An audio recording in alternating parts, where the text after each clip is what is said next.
ilustrasi tadi bisa kita terapkan juga di bisnis CK atau di konsep lebah CK kita. Di mana apa yang menjadi aset dalam konsep lebah CK ini? Aset yang pertama adalah diri kita sendiri. Kenapa? Karena dalam konsep lebah CK, kita mengkonsumsi CK atau kita belanja satu produk CK itu menghasilkan nilai buat kita.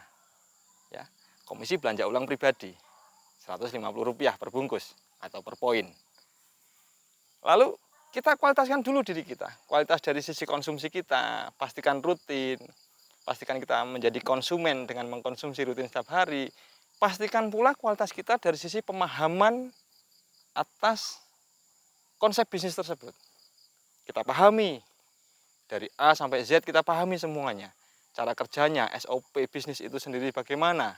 Kita pelajari semuanya sampai kita mempunyai kualitas pemahaman yang optimal. Karena kita mengkualitaskan aset diri kita yang berupa diri saya sendiri dulu. Diri kita sendiri dulu. Ya, diri kita adalah aset karena menghasilkan. Setelah kita merasa cukup untuk mengkualitaskan diri, lalu kita menggandakan. Ya, dari diri kita 1 orang menjadi 5 orang di bawah kita.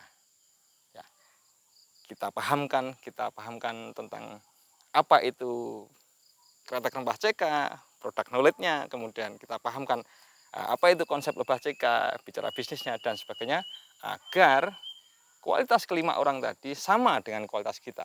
Konsumsinya rutin, pemahaman terhadap konsep bisnisnya juga mereka menguasai.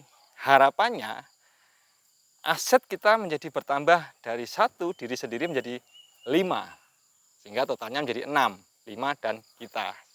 Nah, itulah proses penggandaannya. Harapannya yang lebih jauh lagi adalah kelima aset kita pun akan menggandakan diri juga. Ya, masing-masing menjadi 5, sehingga ketika 5 dikali 5 menjadi 25 aset di bawahnya bertumbuh dengan kualitas yang sama-sama bagus. Nah, seterusnya begitu sampai pada sebuah populasi tertentu, ya, angka-angka besar tertentu, penggandaan dalam jumlah tertentu, ya, sehingga akan menghasilkan nilai-nilai yang tidak sedikit lagi. Tadi kalau sendirian 150 per bungkus, tapi kalau udah 1000 aset di bawah sana dikali 1000. Ya, intinya kita membangun faktor kali. Kadang orang terjebak di nilai dari satuan.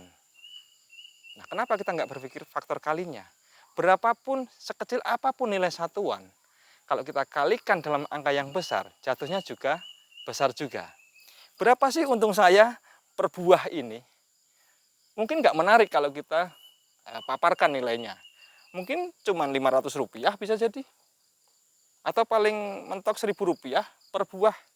Tetapi kalau saya punya, sekali panen saya punya 1000 buah, atau bahkan 5000 buah, nah, bisa jadi menjadi nilai yang berbeda. Nah, itu saudara-saudara. Jadi miliki asetnya, kualitaskan asetnya, lalu gandakan asetnya. Di CK juga butuh sistem. Tetapi kita semua nggak perlu membangun sistem. CK manajemen sudah menyediakan sistem. Ya, menyediakan sistem yang sudah teruji 10 tahun ini berjalan dengan baik, bertumbuh dengan baik, tidak ada kendala yang signifikan kendala itu, sehingga sudah terbukti banyak orang yang bisa merasakan hasil, ya, yang optimal di situ, di konsep lebah CK. Karena berbeda dengan usaha yang saya bangun sendiri ini. Ketika sudah saya gandakan menjadi banyak, butuh sistem juga. Siapa yang bangun sistemnya? Mau nggak mau ya saya sendiri. Seperti apa sistem yang akan saya bangun? Apakah sistem saya akan menjamin kesuksesan terhadap usaha saya, agrobisnis menanam pepaya ini? Belum tentu juga. Ketika saya membangun sistem, saya butuh trial and error.